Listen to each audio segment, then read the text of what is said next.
Good morning, boys and girls. Myself Pankaj sir, HOD Department of Pharmacy, Babu Sant Bakhsh group of institution, Sandwa Duban, Sahabganj, Pratapgarh. Student, आज हम discuss करेंगे आपकी एडर्नर्जिक drugs के बारे में। इसके पहले हमने आपको बताया था सिंपैथेटिक नर्वस सिस्टम में सिंपैथेटिक नर्वस सिस्टम होता क्या है, उसके अल्फा रिसेप्टार के बारे में आपको बताया था और बीटा रिसेप्टार के बारे में बताया था कि कहाँ कहाँ पे ये रिसेप्टार होते हैं और कौन कौन सा ये कार्य करते हैं। तो पहला पार्ट बताया था। आज हम एडर्नर्जिक ड्रग्स बताते हैं कि इस मतलब इस सिंपैथेटिक सिस्टम में कौन कौन सी आपकी हार्मोन और ड्रग्स कैसे कार्य करती हैं। आज हम इसकी स्टडी करेंगे। तो आज हमारा जो पार्ट रहेगा वो आपका एडर्नर्जिक ड्रग्स रहेंगे और एडर्नर्जिक ड्रग्स का कौन कौन सा फार्माकोलॉजिकल प्रभाव होता है, इसकी स्टडी हम करेंगे।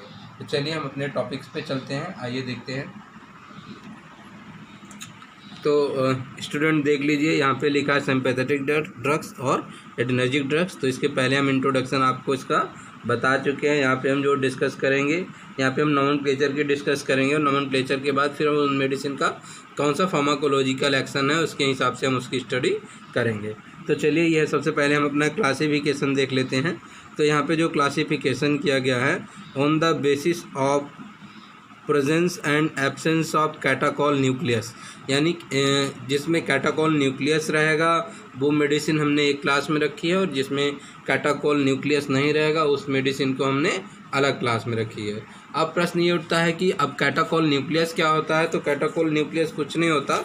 इसमें क्या होता है, एक बेंजीन होता है जिसमें दो एडजेसेंट क्या होते हैं, आपके हाइड्रॉक्सिल ग्रुप लगे होते हैं।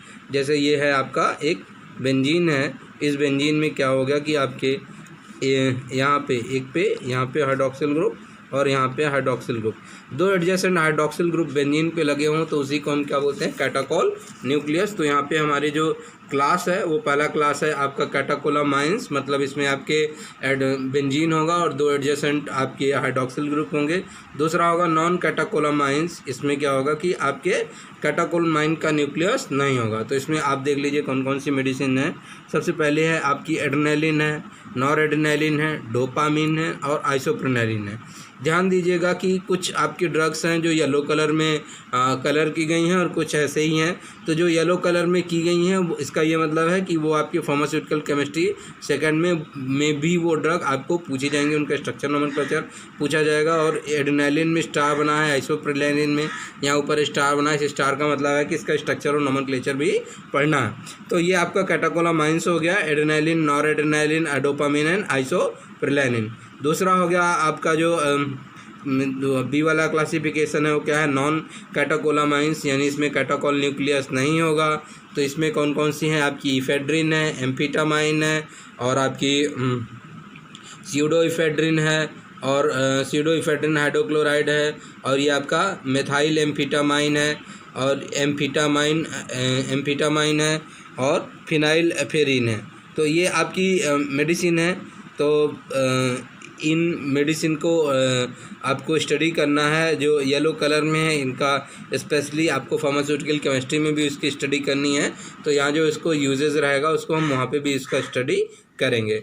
अगला देख लीजिए, जो आपका कैटाकोलामाइंस होता है उसका क्या मतलब होता है, वही जो हमने आपको बताया, मतलब such a compound which have a catechol nucleus, यानी ऐसा यौगिक जिसके पास कैटाकोल न्यूक्लियस हो उसे हम कैटाकोलामाइंस कहते हैं।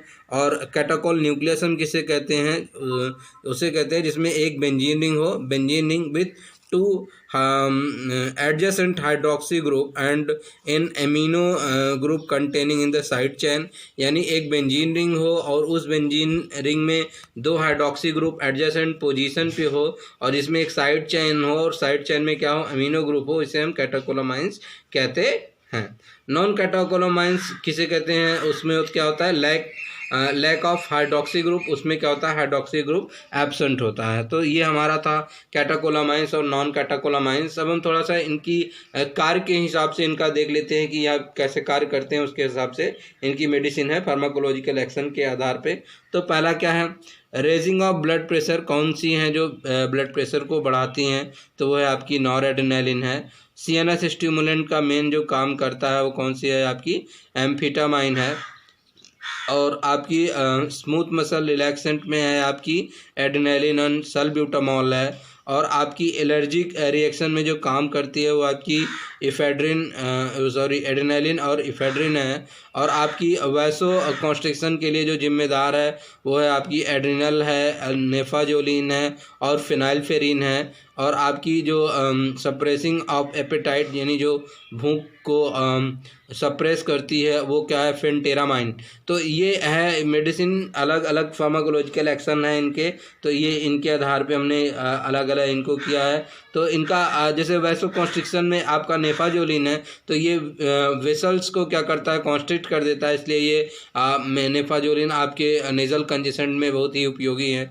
और जैसे आपका इफेड्रिन है ये आपके सर्दी और एलर्जी में बहुत इंपॉर्टेंट है। और स्मूथ मसल रिलैक्सेंट का जैसे सल्ब्यूटामॉल है ये आपके दमा में और COPD में बहुत ही इम्पोर्टेंट है ये। तो इनके फार्माकोलॉजिकल एक्शन के आधार पे ये हमारी ड्रग्स हैं। अगला हम चलते हैं जो आपका प्रोटोटाइप ड्रग है, इसमें आपकी जो एड्रेनालिन है, इसी एड्रेनालिन का जो दूसरा नाम है वो क्या है, एपिनेफ्रिन है। तो कभी आप कंफ्यूज मत होइएगा कि एपिनेफ्रिन क्या है और आपका एड्रेनालिन क्या है। तो जो एड्रेनालिन है वही आपका क्या है, एपिनेफ्रिन है। तो यहाँ पे हमने आपको थोड़ा सा सुविधा के लिए बता दिया है, पे स्ट्रक्चर भी बता दिया है आपको एड्रेनालिन का। तो देखिए यहाँ पे adrenaline synthesize in the adrenal medulla by the phenylalanine formula, यानी ये बनता कहाँ से है, ये आपके मतलब किडनी के ऊपर जो ग्लैंड होती है, एड्रेनल ग्लैंड होती है, उसमें दो भाग होते हैं कि आपका कॉर्टेक्स होता है, दूसरा मेडुला होता है।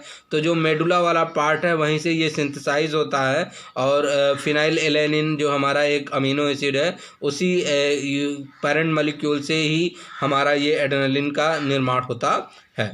तो आपका ये देख लीजिए, ये नंबर ऑफ स्टेप्स हैं कैसे ये आपका बनता है। तो ये आपका फिनाइलएलानिन है, फिनाइलएलानिन से टायरोसिन बनता है, फिर क्या बनता है, इसे डाईहाइड्रोक्सी फिनाइलएलानिन बन जाता है, उससे क्या बन जाता है, आपका डोपामिन बनेगा। मतलब डाईहाइड्रोक्सी फिनाइलएलानिन से क्या बनेगा, डोपामिन बनेगा, डोपामिन से नॉरएड्रेनालिन बनेगा और नॉरएड्रेनालिन से फिर आपका एड्रेनालिन का निर्माण हो जाएगा। कहाँ पे बनेगा, ये आपका नेचुरली सिंथेसाइज होगा आपके एड्रेनल ग्लैंड के मेडुला वाले भाग में। अब हम इसका फार्माकोलॉजिकल एक्शन देख लेते हैं। फार्माकोलॉजिकल एक्शन इसका मेनली आप देखिए, ये हार्ट है, हार्ट पे कैसे कार्य करता है। तो act on the beta receptor पे काम करता है, कि कहाँ के, हार्ट पे। और क्या करता है, rise in the rate and force of the contraction, यानी ये आपके बढ़ा देता है, हार्ट के रेट को बढ़ा देगा और उनके कॉन्ट्रैक्शन और फोर्स को क्या कर देता है, बढ़ा देता है। और जिससे क्या होता है, हमारा कार्डियक आउटपुट बढ़ जाता है, जिससे हमारा प्रति मिनट जो ब्लड पंप होता है हार्ट से, उसे हम कार्डियक आउटपुट बोलते हैं। तो हमारा कार्डियक आउटपुट क्या हो जाता है, बढ़ जाता है। तो हमारा इनडायरेक्टली अगर हम बोलें तो यह ब्लड प्रेशर को बढ़ाने का कार्य करता है। जो दूसरा हमारा मेन कार्य है वो क्या है, ब्लड वेसल है। ब्लड वेसल पे देखिए किस तरीके से कार्य करता है। Blood vessel of skin and mucous membrane पे क्या होता है, आपका अल्फा रिसेप्टर होता है और इस पे क्या होता है, कॉन्स्ट्रिक्शन हो जाता है। ब्लड वेसल पे क्या हो जाता है, इसमें कॉन्स्ट्रिक्शन हो जाता है ब्लड वेसल पे। और इस दूसरा देख लीजिए, दूसरे कहाँ की ब्लड वेसल्स है, blood vessel of the skeletal muscle. तो जो आपकी जो ब्लड वेसल है आपकी स्किन और म्यूकस मेम्ब्रेन पे है, वहाँ पे अल्फा रिसेप्टर है। और जो आपकी ब्लड वेसल है स्केलेटल मसल की, वहाँ पे कौन सा रिसेप्टर है, बीटा रिसेप्टर है। तो अल्फा रिसेप्टर पे क्या काम हो रहा है, कॉन्स्ट्रिक्शन का काम हो रहा है। लेकिन बीटा रिसेप्टर पे क्या होता है, dilate of the blood vessel, यानी स्केलेटल मसल में जो आपकी ब्लड वेसल्स हैं वो क्या हो जाएंगी, डायलेट हो जाएंगे। तो और ये आपका क्या हो गया कि अब नेक्स्ट देखते हैं ब्लड प्रेशर पे इसका क्या प्रभाव पड़ेगा। तो इसका जो मेन प्रभाव होता है वो क्या होता है कि आपका बाईफेजिक प्रभाव होता है। कैसा प्रभाव होता है, बाईफेजिक प्रभाव होता है कि जब एड्रेनालिन IV एडमिनिस्ट्रेशन देते हैं, स्लो IV एडमिनिस्ट्रेशन देते हैं, तो क्या होता है, बाईफेजिक इफेक्ट प्राप्त होता है। बाईफेजिक इफेक्ट मतलब देख लीजिए हमारा क्या होगा, इनिशियली राइज, यानी प्रारंभिक स्तर पे क्या होता है, हमारा ब्लड प्रेशर बढ़ेगा। प्रारंभिक स्तर पे क्या होगा, हमारा ब्लड प्रेशर बढ़ेगा। उसका कारण देख लीजिए, प्रारंभिक प्रारंभिक स्तर पे ब्लड प्रेशर बढ़ने का उसका जो मेन कारण है वो क्या है, इनिशियली राइज ब्लड प्रेशर, क्योंकि प्रारंभिक स्तर पे हमारा क्या होता है, स्टिमुलेशन ऑफ अल्फा रिसेप्टार, और अल्फा रिसेप्टार पे क्या करता है, आपको उत्तेजित कर देता है, जिससे अल्फा रिसेप्टार में वैसोकॉन्स्ट्रिक्शन होगा, यानी ब्लड वेसल्स क्या होंगी, कॉन्स्ट्रिक्ट होंगी, जिससे हमारा क्या हो जाएगा, ब्लड प्रेशर बढ़ जाएगा। तो हमारे स्मूथ मसल्स में वो क्या है, स्किन एंड म्यूकस मेम्ब्रेन में जो अल्फा रिसेप्टार थे और अल्फा रिसेप्टार कॉन्स्ट्रिक्ट हो गए, जब कॉन्स्ट्रिक्ट करेंगे तो हमारा ब्लड प्रेशर क्या हो जाएंगे, बढ़ जाएंगे। दूसरा हमारा देखिए, ये प्रारंभिक स्तर पे था। लेटर हाफ में क्या होता है, stimulation of beta receptor, beta receptor को उत्तेजित करेंगे। अब ये बीटा रिसेप्टार कहाँ होते हैं, ये बीटा रिसेप्टार होते हैं हमारे स्केलेटल मसल पे, और ये वहाँ पे ये क्या काम करेंगे, वैसोडायलेशन, यानी ब्लड वेसल्स को क्या कर देंगे, घटा देंगे, उनकी मतलब उनको फैला देंगे, डायलेट हो जाएंगी हमारी ब्लड वेसल। जब ब्लड वेसल डायलेट हो जाएंगी तो वहाँ पे बीपी क्या हो जाएगा, घट जाएगा। तो इसका जो ब्लड प्रेशर है का इफेक्ट है वो बाईफेजिक है, यानी यह ब्लड प्रेशर को बढ़ा भी रहा है और ब्लड प्रेशर को घटा रहा है। ठीक है। If the adrenaline is inject after the ergotoxine, ये एक आपका अल्फा ब्लॉकर है। यदि हम क्या करें, कोई ऐसी मेडिसिन दें एड्रेनालिन के साथ में जो आपके अल्फा रिसेप्टार को क्या कर दे, ब्लॉक कर दे, then the only produce the fall in the blood pressure, तब यह सिर्फ और सिर्फ ब्लड प्रेशर को घटाने का कार्य करता है। फिर से सुन लीजिए, अल्फा रिसेप्टार पे अगर का मेन काम क्या है, इन्हें प्रारंभिक स्तर पे ये वैसोकॉन्स्ट्रिक्शन करेगा, जिससे हमारा क्या होगा, ब्लड प्रेशर बढ़ जाएगा। जो हमारा बीटा रिसेप्टार है, बीटा रिसेप्टार क्या करेगा हमारा कि आपका स्टिमुलेशन ऑफ बीटा रिसेप्टार जब होगा तो वैसोडायलेटर होगा, यानी ब्लड वेसल्स डायलेट हो जाएंगी। जब डायलेट हो जाएंगी तो हमारा जो ब्लड प्रेशर है वो क्या हो जाएगा, घट जाएगा। यहाँ पे देख लीजिए, यदि हम एड्रेनालिन दें और उसके साथ में इर्गोटॉक्सिन दे दें जो कि एक अल्फा ब्लॉकर होता है, यानी यह देखिए, if adrenaline is injected after ergotoxine, यानी पहले इर्गोटॉक्सिन दे दे जो अल्फा को जाके ऑलरेडी ब्लॉक कर देगा, यानी अब अल्फा अपना कार्य नहीं करेगा, यानी ब्लड प्रेशर बढ़ाने का कार्य अल्फा नहीं करेगा, तो हमें सिर्फ और सिर्फ बीटा का रिस्पॉन्स मिलेगा। और बीटा का मेन काम क्या है, वैसोडायलेशन। वैसोडायलेशन कहने का मतलब ये है कि ब्लड वेसल्स डायलेट हो जाएंगी और बीपी हमारा क्या हो जाएगा, घट जाएगा। तो वही लिखा है, if adrenaline is injected after ergotoxine, alpha blocker है, then only produce fall in the blood pressure, तो सिर्फ और सिर्फ हमारा ब्लड प्रेशर घटा हुआ हमको प्राप्त होगा, बढ़ा हुआ प्राप्त नहीं होगा। अगला देख लीजिए, जो हमारा स्मूथ मसल है, स्मूथ मसल पे इनका कैसे कार्य होगा, स्मूथ मसल पे कार्य देख लीजिए इनका कैसे होगा। तो इसमें जीआईटी को क्या करेगा, रिलैक्स करेगा, और उसकी जो गति है, मोटेलिटी है, उसको भी क्या कर देगा, घटा देगा। ब्रोंकाई पे कैसे कार्य करेगा, relax and relieves of spasm, bronchi को भी रिलैक्स करेगा, और जो ऐठन है उसको भी क्या करेगा, दूर करेगा। अगला देख लीजिए, जो हमारा यूट्रस है, inhibit the uterine contraction in the last month of the pregnancy, यानी अगर प्रेगनेंसी की लास्ट मंथ चल रहा है तो उसमें क्या करेगा, रिलैक्सेशन करेगा प्रेग्नेंट वुमेन में। लेकिन अगर महिला प्रेग्नेंट नहीं है तो यही मेडिसिन क्या काम करेगी, कॉन्ट्रैक्शन का काम करेगी। नेक्स्ट देख लीजिए, स्प्लीन पे क्या होगा, spleen is contracted and release more erythrocyte into the circulation, यानी स्प्लीन क्या होगी, कॉन्ट्रैक्ट होगी और ज़्यादा से ज़्यादा इरिथ्रोसाइट सर्कुलेशन में फ्री होंगे। हेयर फॉलिकल पे इफेक्ट देख लीजिए, adrenaline contract the muscles of hair follicle, यानी हेयर फॉलिकल्स की जो मसल हैं उनको क्या करेगा, एड्रेनालिन कॉन्ट्रैक्ट करेगा, and producing erection of hair, यानी ब्लड हमारे जो बाल हैं वो क्या हो जाएंगे, खड़े हो जाएंगे। क्यों, क्योंकि हमारी जो एड्रेनालिन है वो क्या कर रही है, जो हेयर की फॉलिकल की जो मसल्स होती हैं उनको क्या कर देंगी, इरेक्ट कर देंगी, जिससे हमारे बाल क्या हो जाएंगे, खड़े हो जाएंगे। नेक्स्ट हमारा देख लीजिए, आई है, आई पे कौन सा इफेक्ट होता है, माइड्रियासिस काज करता है, एंड काज इंट्राऑकुलर माइड्रियासिस करेगा, और इंट्राऑकुलर टेंशन को क्या करेगा कि आपका बढ़ा देगा, इंट्राऑकुलर टेंशन को क्या कर देगा, आपको बढ़ा देगा। ठीक है। तो आप ये देखिए, स्केलेटल मसल पे क्या प्रभाव पड़ेगा, इम्प्रूव द न्यूरोमस्कुलर ट्रांसमिशन, जो हमारा न्यूरोमस्कुलर ट्रांसमिशन है वो बढ़ जाएगा। Relieves of the fatigue of the skeletal muscle, हमारी जो स्केलेटल मसल की जो थकावट है हमें उससे आराम मिलेगा। नेक्स्ट जो हमारा जो है मेटाबॉलिक इफेक्ट है, वो मेटाबॉलिक इफेक्ट देख लीजिए, adrenaline increase the blood sugar level increase, adrenaline हमारे ब्लड की शुगर के स्तर को क्या कर देता है, बढ़ा देता है, और फ्री फैटी एसिड को भी बढ़ा देगा, लेवल ऑफ द प्लाज्मा, ये हमारा क्या कर देता है, बढ़ा देता है। तो यहाँ पे अगर हम देखें तो ये जो है कि हमें हेडिंग सहित इनको रटना पड़ेगा, ठीक है। तो इसको आप देख लीजिए, जो भी आपका कोलिनर्जिक का इफेक्ट था उसका नियर अबाउट जस्ट उल्टा इफेक्ट आपको यहाँ पे प्राप्त होगा। अगला हम देख लेते हैं इसका थेरेप्यूटिक यूजेज इसका कहाँ पे होता है। तो इसका यूजेज दो प्रकार से होता है, एक इसका उपयोग होता है इमरजेंसी केस के दौरान होता है, दूसरा जो इसका उपयोग होता है नॉन इमरजेंसी केसेस में होता है। तो इमरजेंसी केसेस में इसका जो उपयोग होता है कई जगह पे किया जाता है।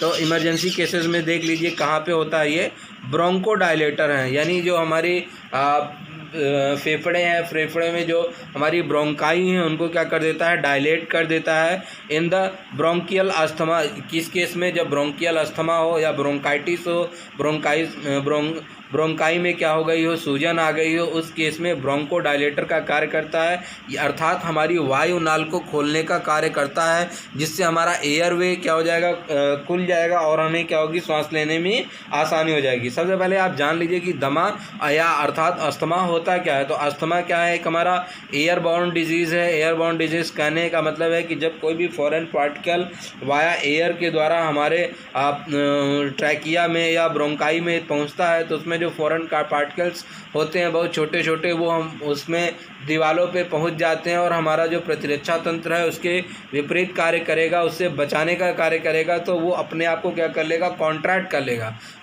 कर लेगा। तो हमारी ब्रोंकाई और ट्रैकिया की जो मसल्स हैं वो क्या हो जाएंगी, सिकुड़ जाएंगी, और उनके सिकुड़ने से जो हमारा एयर का जो पैसेज है वो क्या हो जाएगा, कम हो जाएगा। और जब कम हो जाएगा तो सांस लेने में क्या होगी, प्रॉब्लम होगी, तो मरीज जल्दी जल्दी सांस लेगा। तो इसमें क्या होता है कि जब भी कभी इस तरीके का दमे का अटैक हो या आपका एयर पैसेज क्या हो, ब्लॉक हो गया हो due to the contraction of smooth muscle, तो ये क्या करेगा, रिलैक्सेशन करता है स्मूथ मसल में जो आपकी ब्रोंकाई में है। तो जब भी ये मेडिसिन दी जाएगी तो आपके ब्रोंकाई और ट्रैकिया में जाएगा, वहाँ पे क्या करेगा, उसकी जो सूजन है उसको कम करेगा। तो जब सूजन कम हो जाएगा तो हमारा वायुनाल क्या हो जाएगा, खुल जाएगा, जिससे हमें क्या होगी, सांस लेने में आसानी हो जाएगी। तो इसका जो बहुत ही इम्पोर्टेंट इफेक्ट है किसमें, दमा के केस में। नेक्स्ट है इसका फिजियोलॉजिकल एंटीडोट ऑफ हिस्टामिन।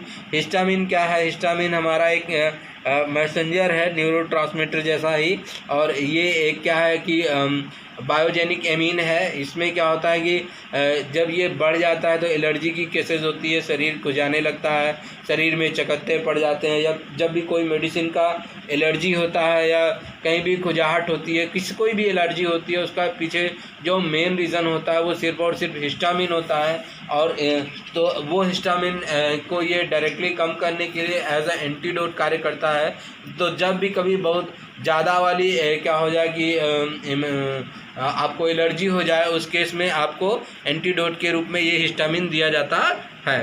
तो अगला देख लीजिए क्या है, फेलिंग ऑफ हार्ट। जिस समय हार्ट कार्य करते करते अपना बीच में बंद हो जाता है ड्यू टू ओवरलोड, तो उस समय क्या करते हैं, इसे इंट्राकार्डियक एडमिनिस्ट्रेशन कराते हैं, यानी इस मेडिसिन को डायरेक्टली कहाँ पे देते हैं, हार्ट में देते हैं, जिससे उसके कार्य करने की क्षमता को क्या हो जाता है, बढ़ जाता है। ये शुगर लेवल भी बढ़ा देता है, फैटी एसिड भी बढ़ा देता है, तो हार्ट के कार्य करने की क्षमता को बढ़ा देगा। तो ये समझिए कि जान बचाने के लिए या इमरजेंसी मेडिसिन के रूप में इसका इस्तेमाल किया जाता है, और सभी हॉस्पिटल के इमरजेंसी वार्ड में इसकी पर्याप्त उपलब्धता को ध्यान में बनाए रखना पड़ता है जो इमरजेंसी स्टाफ होता है, क्योंकि ये मेडिसिन ड्यूरिंग इमरजेंसी बहुत ही कार्य करती है, चाहे आपका अस्थमा हो, चाहे आपका एलर्जी का एंटीडोट हो, चाहे आपका हार्ट फेलियर हो या हार्ट अटैक हो, उस केस में भी इसका बहुत उपयोग होता है। तो ये एक तरीके से समझिए कि इमरजेंसी में ये संजीवनी बूटी की तरीके से कार्य करता है। अब हम इसका देख लेते हैं नॉन इमरजेंसी यूजेस है। तो नॉन इमरजेंसी यूजेस में आप इसको देख लीजिए। तो इसका नॉन इमरजेंसी यूज है क्या है, prolong the effect of the local anaesthetic. आप एक बात जान लीजिए कि ये जो आपके जो ब्लड वेसल्स हैं आपके पेरीफेरल ब्लड वेसल्स, इनको क्या करता है, कॉन्स्ट्रिक्ट कर देता है। जब कॉन्स्ट्रिक्ट कर देता है तो जो लोकल एनेस्थेटिक हैं वो ज़्यादा दूर में फैलती नहीं है, लोकल एनेस्थेटिक ज़्यादा दूर में फैलेंगी नहीं, तो उनका इफ़ेक्ट हमको एक निश्चित एरिया में ही प्राप्त होगा और लंबे समय तक प्राप्त होगा।